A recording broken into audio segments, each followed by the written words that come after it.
welcome everybody to the Magic Beans podcast. We are back again for episode number 162. I'm your host tonight, and my name is Shorty, and I have just the one lone bean on the line with me again in the form of Cracker. How's it going, mate? Good, buddy. How are you? Good. I remembered to introduce myself this week, so... Good work. Well done.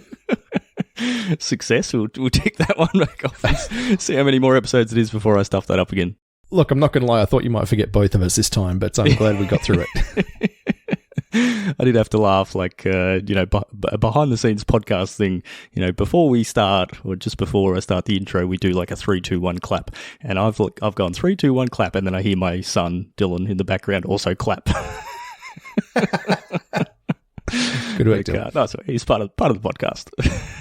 He's here in spirit. Yeah.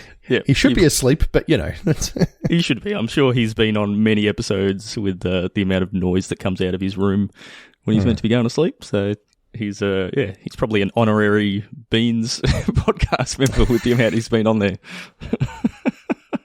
More than some other actual beans. Yeah. Okay. Yep. Let's not go there, Cracker. All right. So go where? To Facebook? To Josh and Pat's MTG Bazaar? Is that where we're going? You're so good at it, Cracker. You did the same thing last time. Go for it. Mate, I love these guys. They sponsor us in our tournament series, which we've just wrapped up our first league of with some really good prizes in this one. But yeah, go check them out. JP MTG Bazaar. They have nightly auctions and win it nows on physical Magic cards. And let me tell you, now is the time to get in because Pat goes ham with this new set releases. He gives away boxes, like full boxes of all kinds of things, which is just insane. So go check them out. JP MTG Bazaar. You can win cards, and when you do, tell them the Bean sent you, and just try and win a free collector's booster or something. Yeah, absolutely. I did see in our Discord today, I think Stu and Plunksy, a couple of different people posting their mail day arrivals from Pat. So yeah, good to see people supporting our sponsors so they continue supporting us and giving us the cash that we can give out to all of you fine folks out there. Gotta love Josh and Pat's. All right, so tonight, a couple of topics, and we're probably going to end up with a bit of a long episode, but we will see how we go. But we're going to start off tonight with a topic that has absolutely nothing to do with Magic the Gathering. Okay. And you're the expert in this field, aren't you, Cracker? I am absolutely no idea what's going on. But Shorty, you went and played a tournament on the weekend. I did. I played a card tournament on the weekend, and it was not Magic the Gathering, which it was a new experience for me. I realised, I basically haven't played any other card games. I played... There was a Warcraft card game a very, very long time ago, and I think I got a starter pack of something like that and played a couple of games, and that was it. And other than that, it's basically just Magic all the time for 25 years or whatever we worked out it's been. Too long. Very, very, very long time. But no, I played something different on the weekend. So this is something, we don't normally talk about other card games. We are a Magic the Gathering podcast, but this was something that sort of cropped up a bit out of left field. So Rolling Royce hit up the Beans a couple of months ago, actually, to let us know about this new game that was coming out called Battle Spirits Saga, which is the English version of a Japanese game that's been around for 10 plus years. So there is Battle Spirits, which was a Japanese game. It's been around for 10 years or so, and they're doing at the moment an English release of the game. So it's the same game rules, but the cards are being redone. They're using the influences from the old game, and some cards are transferring across, but they are changing things and whatever, and obviously, improving things and learning from their mistakes and all that sort of stuff. So yeah, Rolling Royce hit us up a few months ago to let us know they were doing a pre-release, pre-launch event with a $50,000 US prize pool, and there was an event coming up in Melbourne. And at the time, it was like, oh, that sounds cool. And then we all just went, I don't have time for playing other card games.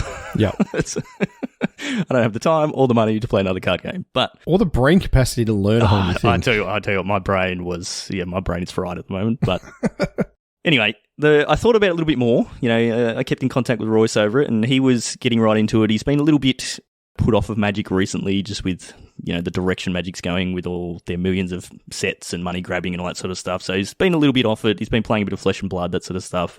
But he was getting into this, and that sort of got me hyped a little bit. And the more I thought about it, it was actually really cool. So this is basically a brand new game to the English-speaking world.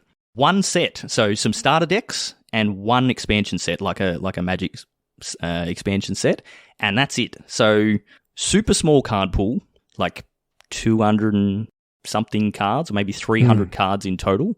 Super small card pool, basically brand new game. Everybody on a pretty even playing field in terms of experience with the game. And you can't even get the cards. You couldn't even get the cards until the day before the event. So the more that I sort of thought about that concept, the more it intrigued me of like, okay, can we break this? Can we break the format? And the game is very different. I'm not going to go into the details of the game or anything like that tonight. It is very different to Magic. There are concepts that transfer across, your card advantage concepts and those sorts of things. Things that Royce would send me a card and it's like, what do you think of this? And it's like, yeah, that card looks broken. And it's you can just kind of tell those things. You learn those things from playing other card games. But yeah, it sounded really cool. And managed to pick up some demo decks for myself, learn how to play the game. And then, went and played tournament on the weekend. Myself, Cue Ball from the Discord, and Rolling Royce came down with his family from Wollongong, as well as about 100 other people. And yeah, battled it out over the weekend. And had a lot of fun. It was really cool to play something different and have that challenge of like, I sat down for round one and it's like, I've played maybe 8 games of this game, not just I've played 8 games of this deck like we normally do when we go into a tournament with no practice at all. I've played 8 games of this game, and so I'm playing round one and I'm still learning. I didn't learn how the mulligan rule worked until I was at the tournament venue. Okay. I didn't learn how the rules work with overtime, like when the time in the round is called, until it happened in the game. I ran out of time, so it was really interesting. But game's cool. I highly suggest you if you're interested in something a bit different. It's a game it's a resource game. It doesn't have mana like Magic does. Don't have lands, but it has a resource like an energy, which is cores. And the thing that's really cool with the game is they're actually like physical cores. Like you have these little plastic blue cores that you use you spend them to cast things and put them on your spirits that you summon and all that sort of stuff. And there's something really cool about like the tactile experience of like moving the cores around on your creatures. It's like moving +1/+1 counters around on all your creatures and that sort of thing. If you've ever played Hardened Scales or something like that, and you're just putting 1,000,000 dice on all your creatures and they're all getting bigger and whatever. It's that same sort of feeling when you're playing. And yeah, that's something that you don't get as much in Magic, but it feels cool. Like you're looking at a creature on your battlefield, and as you stack more cores on them, that creature is getting stronger and so on. So yeah, very cool game. I definitely recommend checking it out. The game doesn't actually release for another month or so, or late April, I believe. But there's starter decks, and then there'll be an expansion, and there's going to be, they haven't announced it yet, but there's going to be a full organized play system and a world championships and all that sort of stuff. The game is made by Bandai, who do a bunch of other games. I don't even know which ones they do, but they're a Japanese game company, and they've got a bunch of other card games. So yeah, very cool. So did it feel like a pre-release? Did it feel like a GP? Like what were the vibes of the place like when everyone was sitting down to battle? Were everyone sweating real hard, or were people just like there to kind of have fun? So it definitely didn't feel like a pre-release. So there was a bit of a mix of players. So I was expecting heaps of Magic players to be there, and that was not the case at all. There was really? Jeffrey Marshall, who runs, I think, a store in the north, but it's been in the Magic scene for quite a long time, and a few other Magic players that I recognised, but nowhere near as many as I thought. None of my opponents were Magic players, and that was really strange. So there seemed to be there was a small contingent of players who came from Hong Kong and Japan, and these were players who had played the Japanese version of the game previously, so they were very good, and most of them top 8. So, makes sense. And you watch them play, and it's like, oh wow, you guys play flat out, and I'm like, sitting there trying to figure out where to move my calls and stuff. So there was those people. There was a bunch of people who sort of formed groups, and Royce was actually one of them.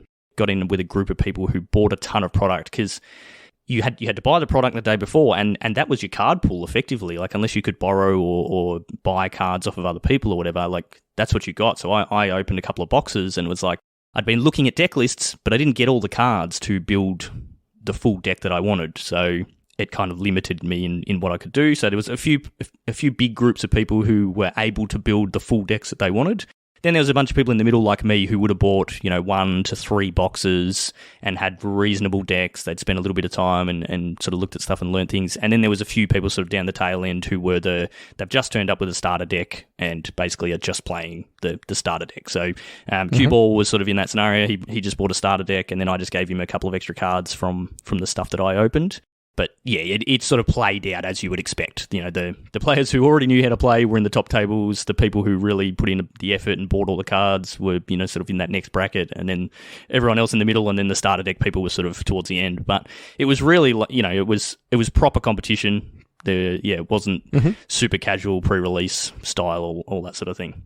Yeah, I mean, I'd be surprised given there was a fair amount of money on the line. Yeah, so it makes sense, but that's really cool, man. No, it's definitely I'll be interested to see your deck and kind of learn it at some point and get an idea of what's going on.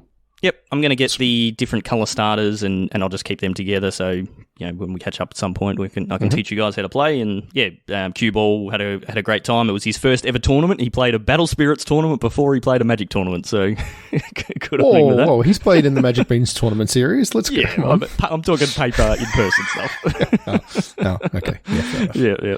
But one of the things that was weird, like I said, none of my opponents were Magic players. It was so they come from Pokemon or So Yu-Gi-Oh every person I sat down to play, I asked them, where you're from, as you usually do. It's like, okay, what other games do you play? And it was One Piece and Digimon and Yu-Gi-Oh and Pokemon and Dragon Ball Z and all these other games. And then they'd ask me, what games do you play? And I'd say, it's only Magic for me. And they go, and some of my opponents would say, I've played a couple of Commander games. That was kind of it, and that was really strange. And the other thing that was really weird was, when you go to Magic tournaments, you're used to Magic paraphernalia, the deck boxes and the play mats and all that sort of stuff. And it's what is going on? There's Goku on your playmat, and there's some other weird thing over there, and it's it was really strange. And just the terminology that people use, in this game, you exhaust your spirits, which is when you tap your spirits, and then you refresh them when you untap them. So me as a Magic player, my automatic thing is to say, tap, untap, that's the terminology that I use. But players from other games have their own terminology for, it's stand up is when you untap a creature or something like that. So it was really interesting. It was really eye-opening to see just how many other people are out there that play competitive games that we never see because they're in a different world from us Magic players. And it was really cool. So had a great weekend. Got to catch up with Royce. He was down for the weekend. Met a guy named Costa and his girlfriend Ella, who were also down from Wollongong. Royce did a bit of play testing with them. They were really nice and both did really well. They cashed in the tournament. I think Costa made top 32 and Ella was top 64. And Costa's he's just started a podcast of his own. So if you're interested at all in Battle Spirits Saga, go and check it out. It is the Soul Core podcast. And he's doing a good job. He's starting where we started many, many years ago with just his headset mic on his on his headphones and giving it a crack. But doing a good job. So awesome. Yeah, very cool. Yeah. So it was really good. It was just a really cool experience in a different world, different community with a really fun game, just puzzling it out all weekend.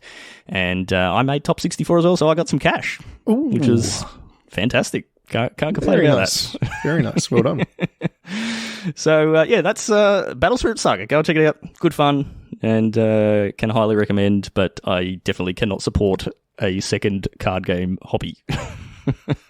So you're not abandoning the Magic Beans podcast? This isn't no, resignation? No, this is not my resignation right. letter. Yes. Good. But I'd be keen to play, the occasional tournament, and I'll keep an eye on the scene and that sort of thing. But I am certainly not committing to a second card game. My bank account cannot afford that, and neither can my family time.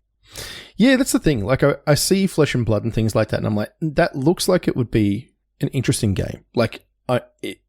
I've watched some people play it and it seems cool, but just the amount of time and resources and effort that I'll have to sink into it. It's exactly that. It's I have time for Magic, and like that's the main thing. Yeah, and I barely have time for magic. Correct. It's like I don't have time to do all the other stuff. So yeah.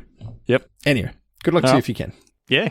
Well, speaking of cool things, we are in full preview season at the moment for March of the Machine. So we've spoken about it previously. We've looked at a couple of cards, and I think like official full previews actually kicked off like yesterday. So there's quite a few out. So we're going to have a bit of a look through some cards that we are excited about. And I guess before we get into that, we have to talk about the new card type that we do. We knew nothing about. We knew it was coming. It had been previewed on Atraxa. Was that the card that mentioned battles? Correct.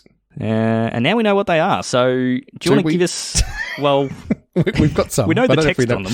We know the text on them. All right. So I've got one here that we're going to talk about. This one is called the Invasion of Fiora.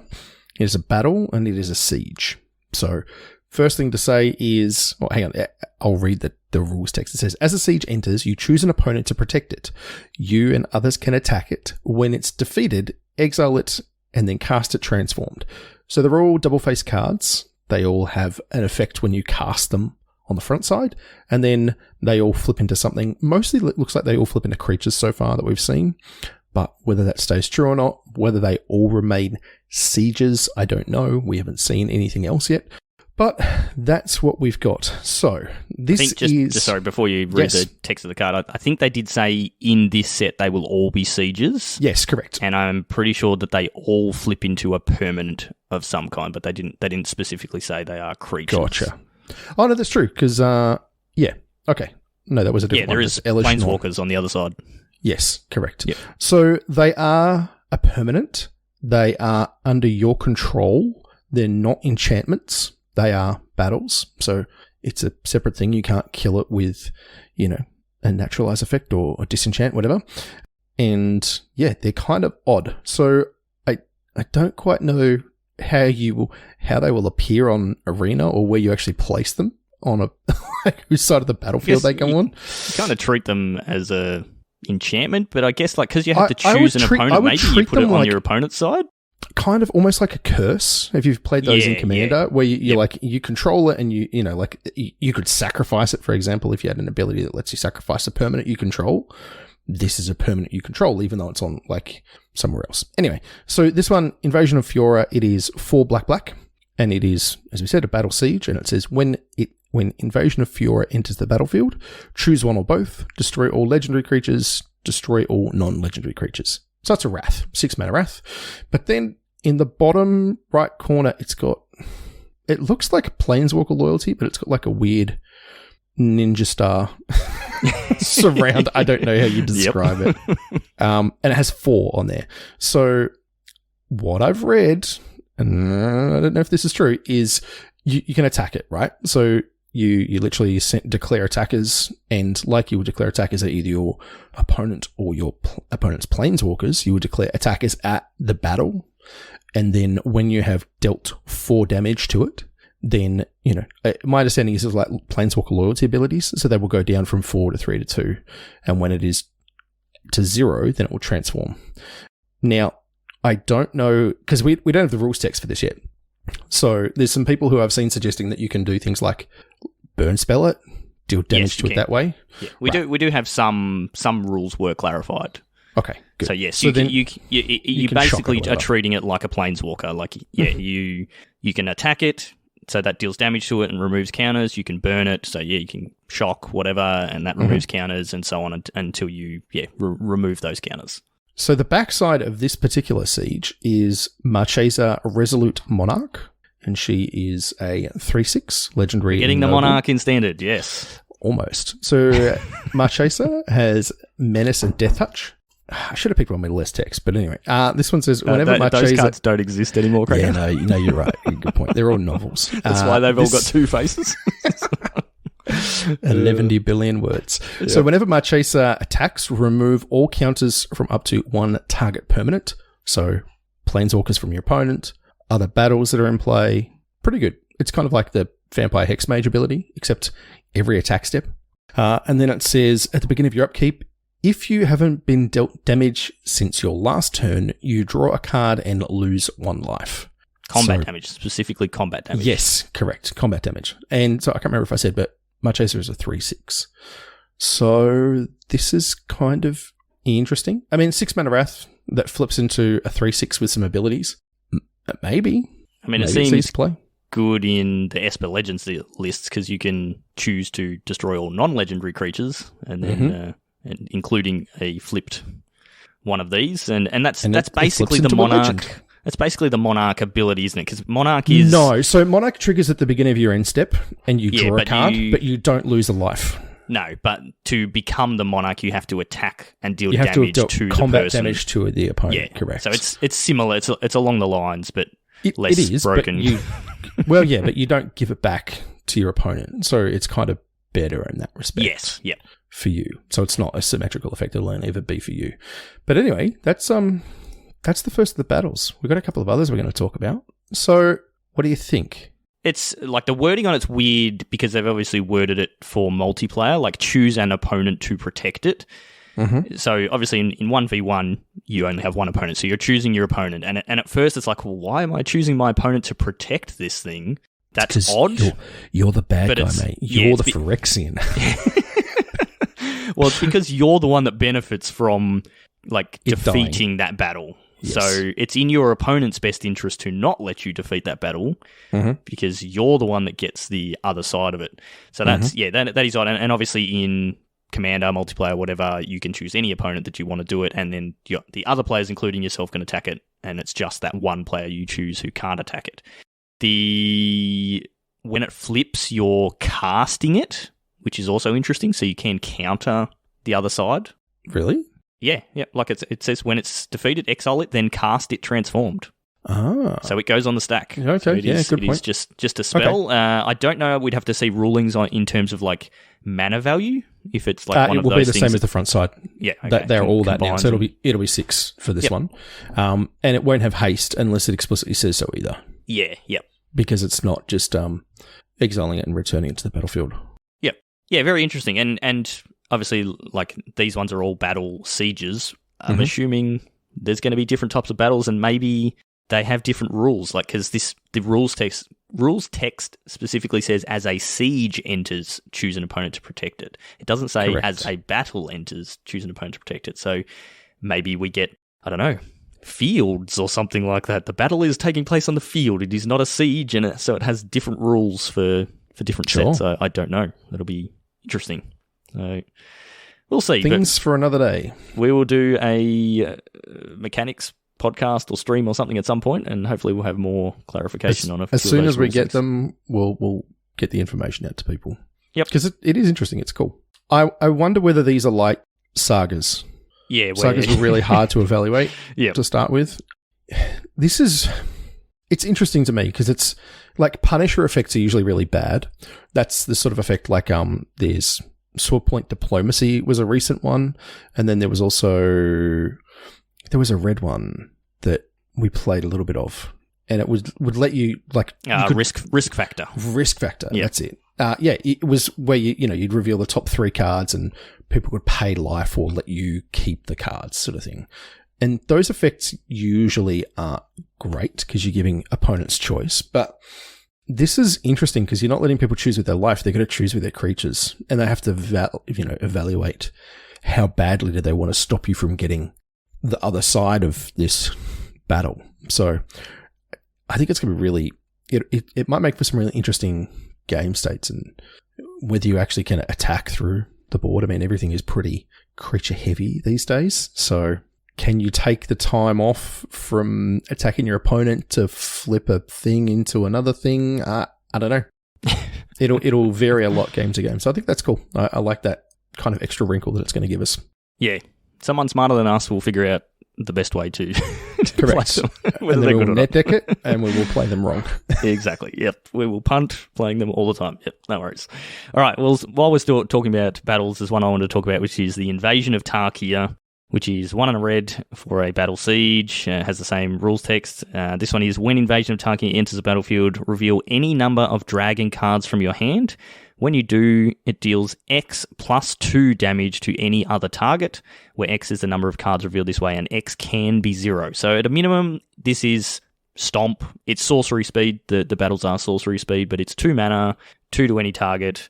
But if you have a dragon deck, you can reveal some dragons, which we've seen in the past. When last time we were in Tarkia, there was dragon decks, and we had Dragon's Breath. Was a dragon something. It was 1 and a red, and it dealt 3 damage, and you could reveal dragons or whatever. Yeah. So it can stack up. If you've got 2 dragons in your hand, this is 2 mana, deal 4 damage. That's pretty sweet. And then it has 5 whatever counters those are. Defense counters. Defense counters, sure. Mm-hmm. And then on the other side, it is Defiant Thundermaw, which is a creature dragon, 4/4, flying and trample. Whenever a dragon you control attacks, it deals 2 damage to any target. So if you're playing a dragon deck, that all seems pretty good. I quite like this card. Again, no idea if it'll be good or not, but I like it. Yeah, I mean, any target makes it playable. Yeah, the backs, right. Both sides of it are any target. So yes, that's correct. Good. Yeah, if it was only creature or only face, then it would be a lot harder to justify either side of it. But the fact it can go anywhere, pretty interesting. The backside just needed haste. Just needed to be a 4/4 flying trample haste. Or just get rid of trample and just make it a 4/4 flyer with haste. That'd be good. That shocks straight away.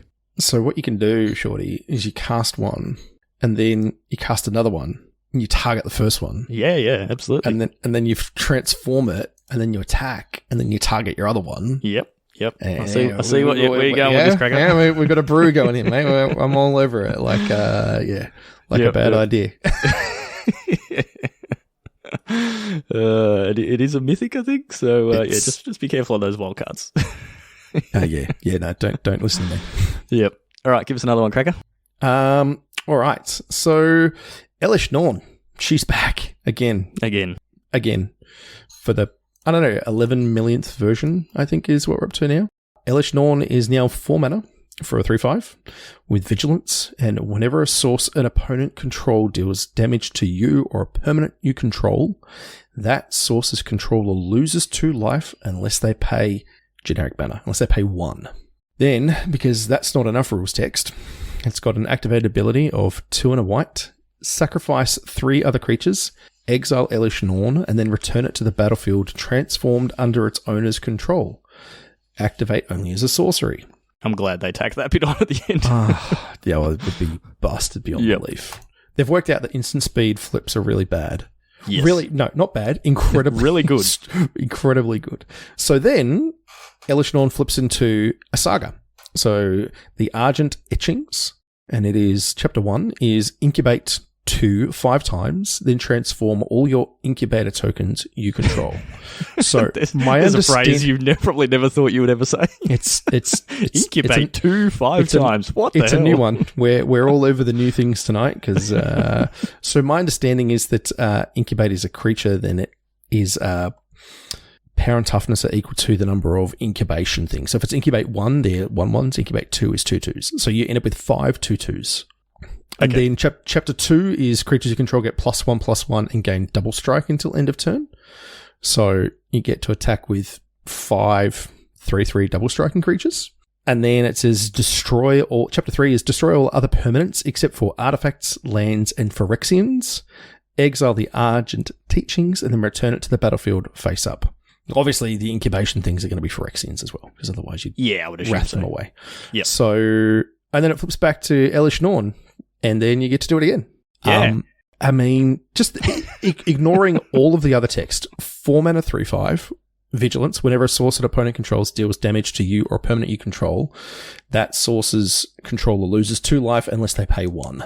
Why do they hate red so much? I don't know, man. It's really like, how many cards have we had in these last 2 sets that are just like, nah, you can't play red. Just don't bother playing aggressive. It's just mid-range. Mid-range all the time. 75 that see play in standard. Yes. Of the 90 cards that see play in standard. This like, just literally the first line, the first paragraph of text of the 7 paragraphs I just read, really strong. Elish Norn, she's the biggest bad, right? Yep. Crazy good. All right. What you got? All right. Well, a card that I was super excited about having back in standard because we haven't had it for a while. But, I mean, after you read that card, Cracker, I might as well just throw this one in the bin.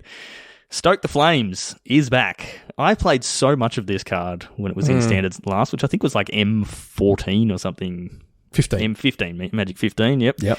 It is 2 red for an instant, and it has Convoke, which is your creatures can help cast this spell. Each creature you tap while casting this spell pays for either 1 generic or for 1 mana of that creature's color. So if you tap a white creature, it just pays for 1 generic. If you tap a red creature, it can pay for the red color pip on the mana cost, which is really cool.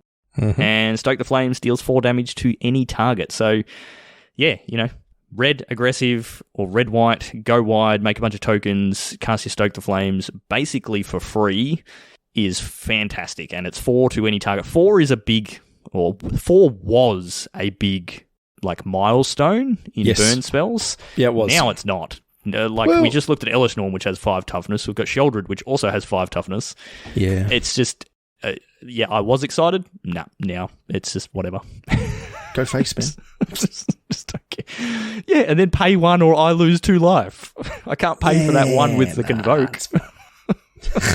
No, but you've still got the mana because you've convoked it out. But then you don't get to attack with any of your creatures. So, yeah, exactly. Yeah, it's not good. So there's another card that goes real good with Stoke the Flames that we're getting reprinted in this set. Okay. Monastery Mentor. Oh, yes. Another card I played a lot of. Mm-hmm. Monastery Mentor, 2 and a white for a creature human monk with prowess. So it gets +1/+1 whenever you cast a non-creature spell. Or until end of turn, I should say. And then it also has, whenever you cast a non-creature spell, create a 1/1 white monk creature token with prowess. So this card is bananas good, and it doesn't sound it until you play with it. And then you realize why it's been a finisher in Vintage for a long time. It's never really been good in Standard or even Modern. It's just not it's really good in Legacy and Vintage because you've got that, or you had that threshold of just super powerful 1 mana spells, just free stuff, or free spells. Mm-hmm. And we just don't have that in Standard. So we do have enough there now for a Jeskai prowess list, which Jeskai was the colours of prowess in Khans of Tarkir. Yep. And we're getting towards that now. We've got Stoke the Flames and things like that, but I just don't know how it beats Elish Norn and Sheoldred and just mid-range soup. So it really struggles, and the problem is it's 3 mana for a 2/2 that doesn't do anything when it ETBs. It just dies. It just dies. It dies to actually everything, every removal spell you can think of, which is sad. You just kind of have to save it up and try and extract some value like you do with the blue-red one, which I've gone completely blank on now. The Third Path Iconoclast? Yes, that's the one. Yeah, I mean, you can go super wide if you have those two and you're casting a couple of spells, and the prowess on the monk tokens is really good. If you can chain together 2 or 3 spells in a turn, they can get big really quick, but I just don't think it's enough. It's not quick enough to be able to pressure those mid-range decks enough, and yeah, you just get board wiped and cry. Maybe. Quite possible. Yep. All right. What's another one you've got on the list? All right, I've got one for Matty P. He hit me up. We have to talk about this one. He's super excited. Atali Primal Conqueror. So we've seen Atali in sets before. So this is 5 red for a 7/7 Elder Dinosaur, a legendary creature, and it has Trample, and when it enters the battlefield, each player exiles cards from the top of their library until they exile a non-land card. You may cast any number of spells from among the non-land cards exiled this way without paying their mana costs. So I would assume that should just be 1. No, it's you as well. It enters the battlefield. Each player exiles cards from the top of their library until they exile a non-land card. Yep. You may cast any number of spells from among them. Okay, so you can cast 1 from you and 1 from your opponent. Yeah, so the original Atali was you would flip the top card of each person's deck, and if it was a spell, you could cast it. Yep. But this so you flips can't fail with this. Correct, because it's only an ETB, so you don't get multiple triggers, but yeah, you can't miss. Yeah, so you that's flip, cool. So, yeah. Yep. All right, and then it's got 9 and a green Phyrexian mana to transform it. which you can only do at a sorcery speed, which we we mentioned before is a good thing. And the other side, this is what has Matty P super excited. Atali Primal Sickness. And that's, Atali has definitely lost a lot of weight there and is now just bones and lightning. It is now an 11/11 Phyrexian Elder Dinosaur with Trample and Indestructible, and when Atali Primal Sickness deals combat damage to a player, they get that many poison counters. So this is Blightsteel. Blightsteel Colossus. Blightsteel on the back, which has Matty P super excited. So I don't think this is going to see any play, but Matty's excited, so... What, the 7 mana 7/7 with a 10 mana activated ability is too expensive. I mean, like... The fact that it's an ETB and you get to cast 2 spells for free, that's pretty good. It is. And 7's not that much. Like, we do have, big scores and things like that for treasures. We've got... I think I could see a big red deck, but it's not going to be good enough. So, no, you can't. I mean, every set everyone gets excited about a big red deck, and then there's just never a big red deck. No. Card is sweet. It'll say very cool. Commander. Yep. All right, what's your next one? Well... This one is the return of Poly K, Polukranos Reborn. And this one has the mana value of green. So 3 green for a 4/5 with a reach. That's it. Simple tech. Oh, no, wait, hang on. It's got an activated ability of 6 and Phyrexian white. Transform Polukranos Reborn, activated as a sorcery. And Polukranos becomes the Engine of Ruin. It is a legendary Phyrexian Hydra 6/6 with reach and lifelink. And whenever Polukranos Engine of Ruin or another non-token Hydra you control dies, create a 3/3 green and white Phyrexian Hydra creature token with reach and a 3/3 green and white Phyrexian Hydra creature token with lifelink. My goodness, there's just so many words. Okay, so this thing sort of flips into... Wormcoil, kind of. Semi-Wormcoil. The Death Touch part was pretty good on Wormcoil. I think the front side is really interesting, right? Green for a 4/5 with reach. That's a mono green kind of staple right there. Seems good in mono green devotion in Pioneer. Yeah, Explorer. Yeah, for sure. That is a lot of devotion. It doesn't have trample, which all the other green creatures seem to have, but it does have reach, which will invariably make me very sad when I flip a Delver. And, who am I kidding? I've never flipped a Delver. You should just be sad because you... Yeah, actually, that's true. That's not true. I've flipped many Delvers and still lost all of the games, basically. Yes. Yep.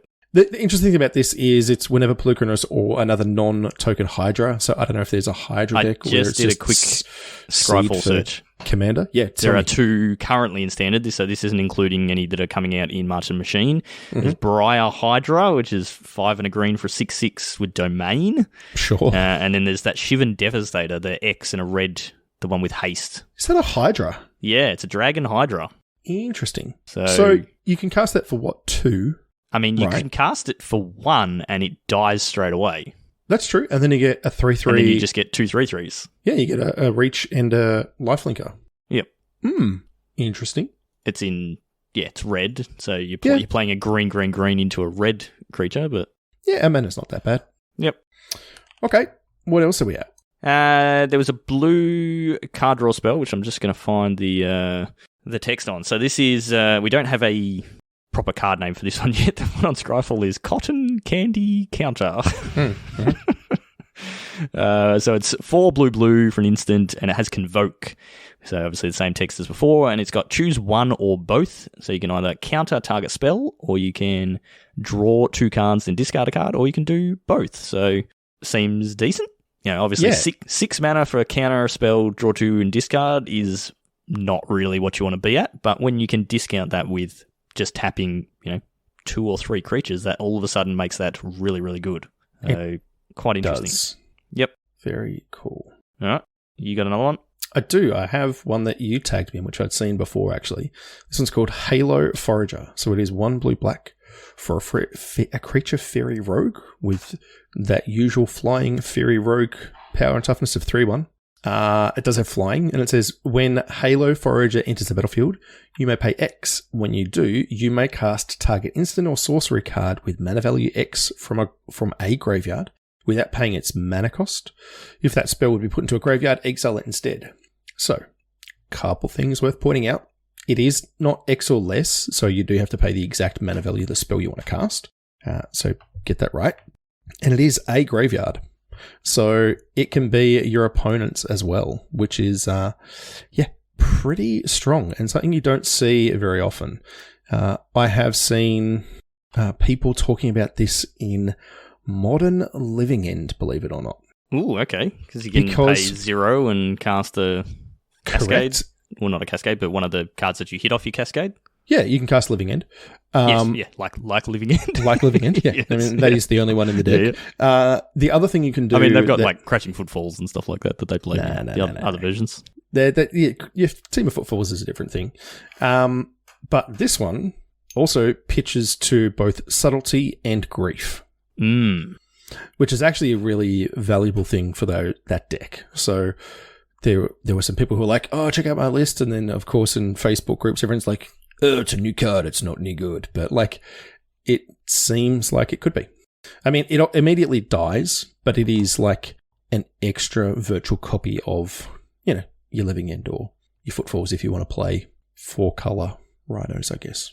Yeah, I mean, the actual Living End decks are blue and black these days, aren't they? Yeah, they're actually, no, they're more Teamer for the most part because they're using Shardless Agent and Bloodbraid Elf all the time as well. Yep. So you have to be green because you're playing how am I not remembering the name of these things? Beast I can Within? see the art. No, no, that's the removal spell that you play. No, you don't play Beast Within. I'm thinking of the one red-green. Yeah. Yeah, whatever that one's called. Yep. Correct. I mean, just playing this for 4 mana and getting a Thoughtseize out of your opponent's graveyard is certainly not bad. Yeah, no, it actually would be good in in a Fairies deck. I mean, that's not in the good, hypothetical Fairies deck that Yuta Takahashi plays and no one else could win with. Correct. That's all right. We can put it in with the new Yuta card and we're off. It's only uncommon, so maybe I craft some of these and play them in my Rogues deck and Explorer. Let's go. See if I can lose some games with this one as well. All right. I did just find the text for Incubate on a card. Awesome. There's a card just Chrome Host Seed Shark. I'm not going to bother reading it, but it's got the Incubator text. It says, create an Incubator token with X +1/+1 counters on it. So when Elesh Norn flips, it's an Incubator token with 2 +1/+1 counters on it. And it has pay 2 generic, transform this artifact. It transforms into a 0/0 Phyrexian artifact creature. So when when you incubate, you're just making a artifact, so it's not a creature. And then normally you would have to pay 2 to transform it into a 0/0, and then it has however many counters on it based on whatever your thing was. And obviously Elesh Norn just transforms them automatically, so you don't have to pay the 2. So you make 5, exactly like I said, 5 2/2s, and it transforms them straight away. Yep. Actually, I'm going to read the text on that card. Yeah, Chrome Host Seed Shark, 2 and a blue for a 2/4 Phyrexian shark with flying. What's with all these sharks that can fly? They're channeling Sharknado super hard, man.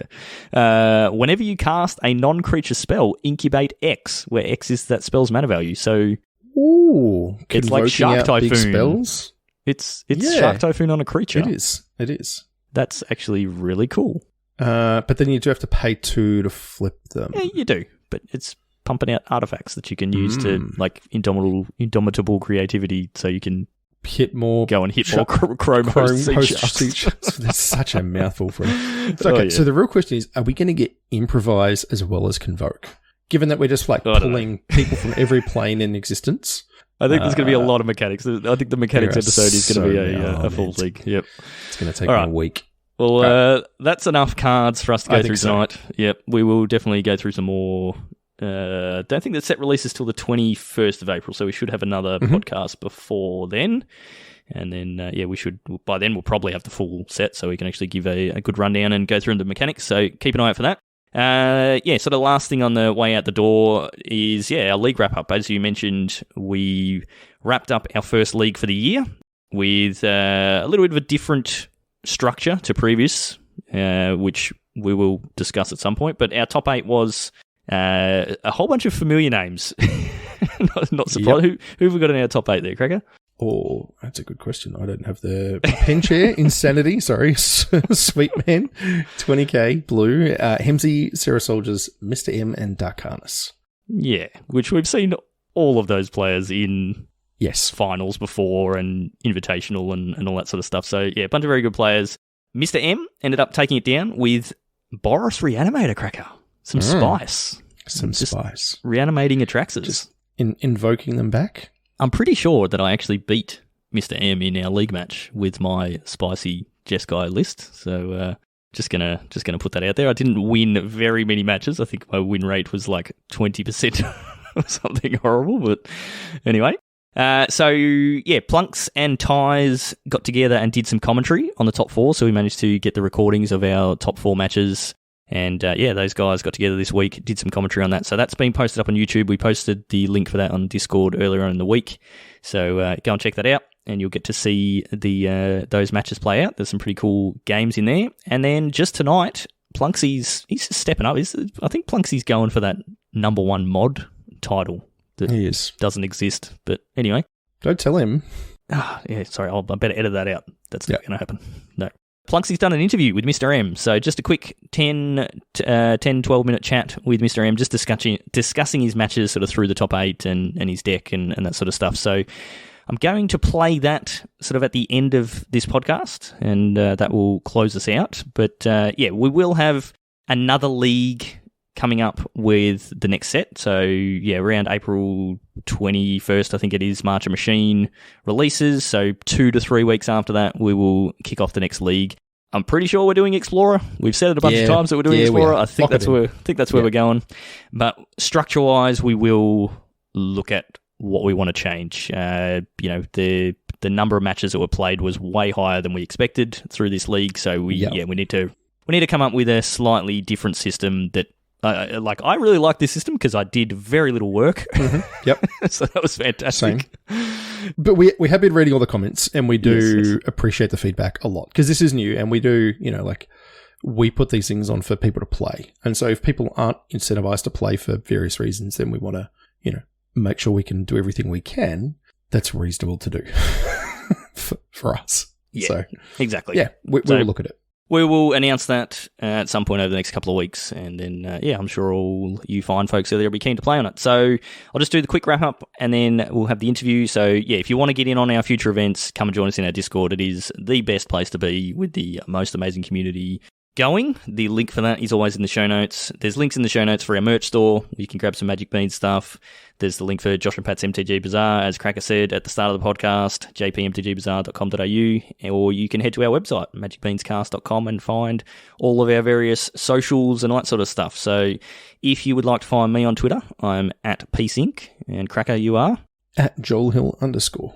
Very good. So that's going to do us for this week. Enjoy the interview with Mr. M. Apologies for the quality of the audio. It's not bad, but it's I think they were recording in the car on the way home on a voice chat thing. So, but it's good enough. So enjoy that, and stay safe out there, and we'll see you all next time. Hey, so here we are. We've got a quick interview for our Phyrexia All Will Be One League champion, Mr. M. Hey, Mr. M, how are you going? I'm well, thanks. How are you? Doing really well. Just saw all of your matches. You played really well. And, man, some of the things that your deck can do are busted. How do you feel? How'd the win go? Yeah, I was actually feeling, obviously it's great to win, make up for my rather poor showing at the Invitational at the end of last year. But no, I felt quite good going into top 8, looking at the bracket. Obviously, Insanity was a hard quarterfinal match to play, but I felt like either Sweetman or Sarah Soldiers would be at least a coin flip for the semi, and then whoever comes out of the other side of the bracket if I make the final. So is this the first time you've had a number 1 spot? Yeah, first time I've won one of the leagues. I think my best before that might have been 5th in one of the previous league style. Yeah, so you made top 8, but couldn't get there to the semis or the final. Wow. Well, you smashed it this time all the way through. Yeah, nice. I feel like I had a good combination of running well, and I think I played pretty tight across the final matches, and I saw Penchair had some unfortunate draws in the final. So Yeah. We actually saw Penshare good game you with a decent hand, but then he never drew his third land, and it was all of a sudden good game in the other direction. We weren't sure if he was confident with that good game or what, but that was very funny. Yeah. So how did the games go with Insanity? Because we saw some of those in the channel, but not on the stream. You think that was the hardest matchup? It looked, from what I saw in 17 Lands recording, it looks pretty close. Yeah, the games against Insanity were very interesting. So game one, Insanity flooded, but had enough action to get there just on the play. If I had one more turn, I would have been okay at that point. But that's Magic. Sometimes you don't have an extra turn.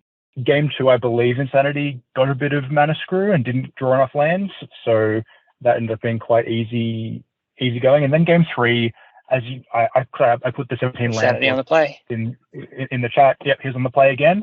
But I think that was a really good, interesting game of back and forth.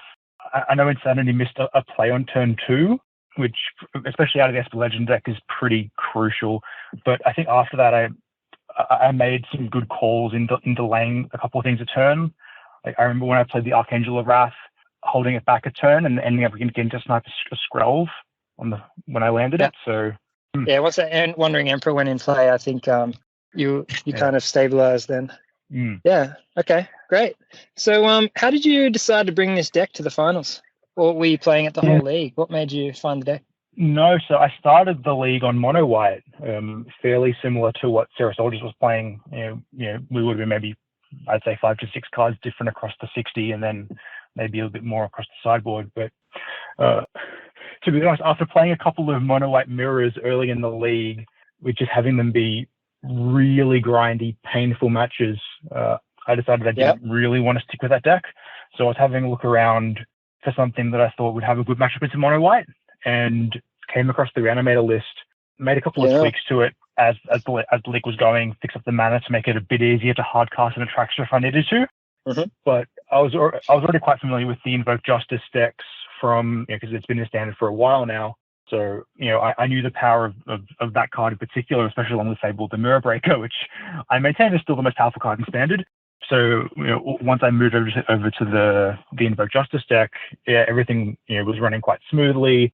I was playing counter spells, hey? No, that was the one thing the deck is weak to. It's weak to the it has a bad matchup into mono blue, and the old style of Grixis and Esper lists, which have a lot of negates and disdainful strokes in the main. So I can't remember who it was. Someone in the league was playing the old Esper deck from before the new version came out with the Legends list.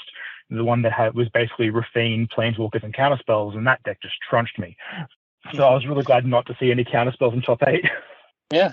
This Beans League always has a different metagame. A few bruises in there, and then also a lot of aggro decks. And sometimes we don't have any counterspells in top 8.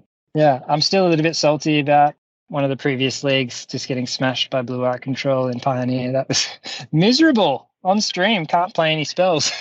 But no, you did really well against the aggro decks, against the mid-range decks, just reanimating Atraxa. And then, your first game against Sarah Soldiers, you just reanimated Fable the Mirror Breaker a couple of times, and that was enough.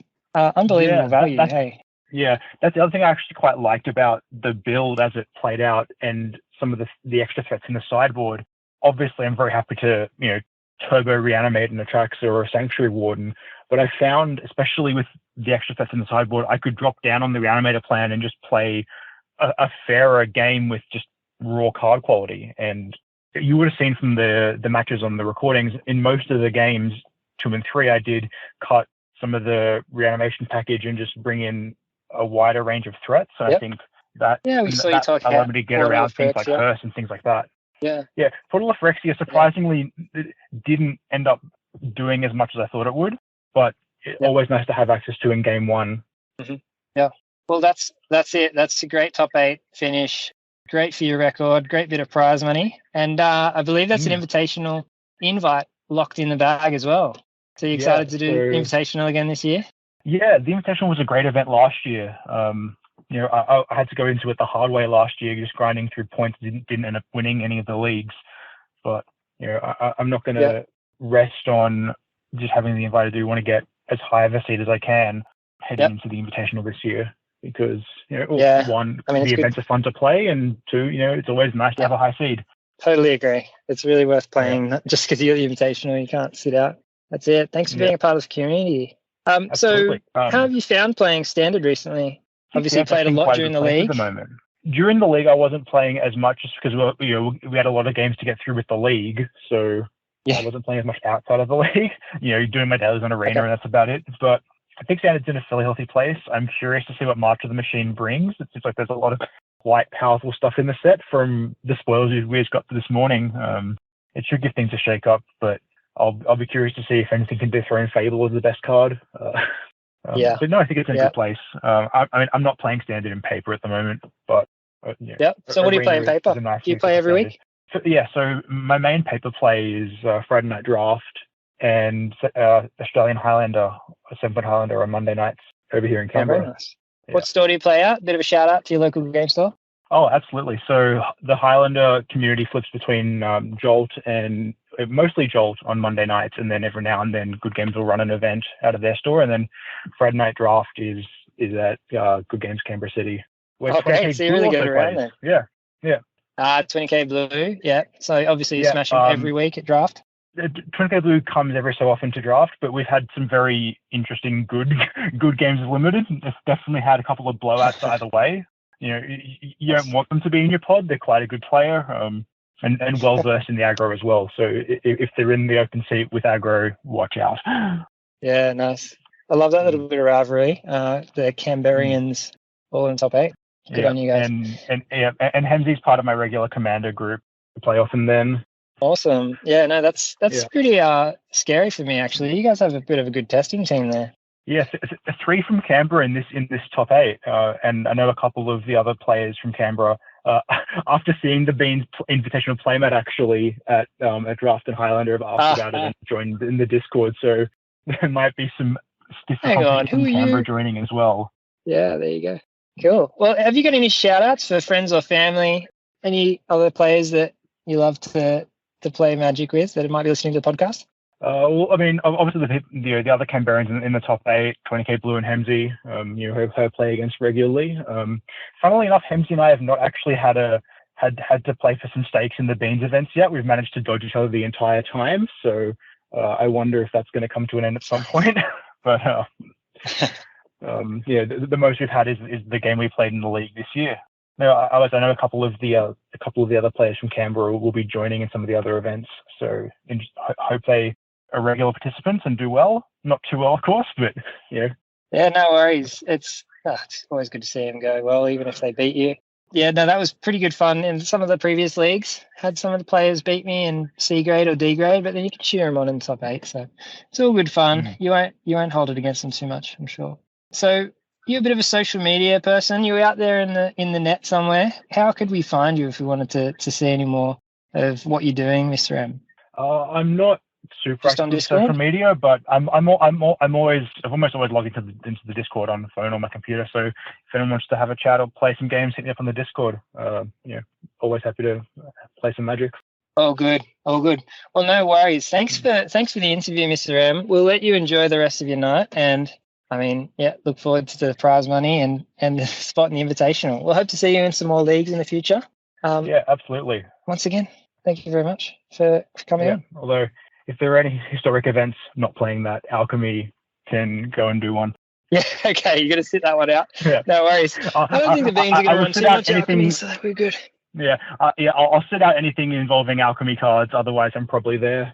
All right, no worries. Well, just quietly, just for you, MisterM, I'll just give you a bit of a heads up. We're going to do a one-day event soon in the Easter holidays. It's going to be Draft. Sound happy with that? Draft sounds good. I do love my limited. All right, no Alchemy Draft, just pure Magic cards draft. Regular draft, yeah. Awesome. We're going to say goodbye to everyone. Say goodbye to the Beans community, and thank you again. Yeah, thanks everyone. Obviously, thanks to the Beans and to Pat for putting on the league and putting on the prizes. It's always a bunch of good fun having these events run, and again, thanks to Pat for sponsoring all the prizes, both the leagues and the Invitational. Even after a push on the Invi last year, I still ended up getting a pretty decent prize down in 13th. So. Oh yeah, Invitational pays out real well. Yeah, it really all does. thanks to JP MTG Bazaar. Yep. And for those few people who joined the league and did not play a game to get a single envy point, you're behind the 8 ball. You want those prizes, so get moving. Yeah. Whoops. Yeah. They made a misplay there. All right. Thanks a lot, everyone. Have a good night. Have a good night.